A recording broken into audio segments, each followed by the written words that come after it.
আজকে এপ্রিল মাসের 19 তারিখ 2026 সাল রোজ রবিবারে যারা ওমান থেকে রিয়াল বাংলাদেশে পাঠাবেন কত টাকা রেট পাবেন, পাশাপাশি ওমানের স্বর্ণের রেটের আজকে সর্বশেষ তথ্যগুলি জানতে পারবেন। বন্ধুরা মনে রাখবেন, রেটটা যে কোনো সময় পরিবর্তন হতে পারে।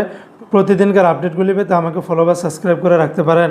আজকে যারা ওমান থেকে 24 ক্যারেটের প্রতি গ্রাম স্বর্ণ ক্রয় করবেন 61 রিয়াল 250 পয়সা, 22 ক্যারেটের প্রতি গ্রাম 57 রিয়াল 150 পয়সা। এটা ছিল ওমানের একটা কোম্পানির রেট। অপরদিকে ওমানের আরেকটা কোম্পানিতে 24 ক্যারেটের প্রতি গ্রাম 59 রিয়াল 803 পয়সা, 22 ক্যারেটের প্রতি গ্রাম 54 রিয়াল 822 পয়সা, 21 ক্যারেটের প্রতি গ্রাম 52 রিয়াল 687 পয়সা, 18 ক্যারেটের প্রতি গ্রাম 44 রিয়াল 852 পয়সা। এই রেটগুলোর সাথে ব্যাট ট্যাক্স মেকিং চার্জ কোনো কিছুই যুক্ত করা হয়নি। তাছাড়া ওমানে 30টার মতো স্বর্ণ ক্রয় বিক্রয়ের কোম্পানি রয়েছে, এক একটাতে রেটটা ভিন্ন ভিন্ন হতে পারে। আজকে যারা ওমান থেকে 1 রিয়াল বাংলাদেশে পাঠাবেন, ওমানের সকল এক্সচেঞ্জগুলোতে 317 টাকা 25 পয়সার ভিতরে পাবেন। তবে ইউনো মানি এক্সচেঞ্জে আবার 316 টাকা 50 পয়সার মতো করে দিচ্ছে।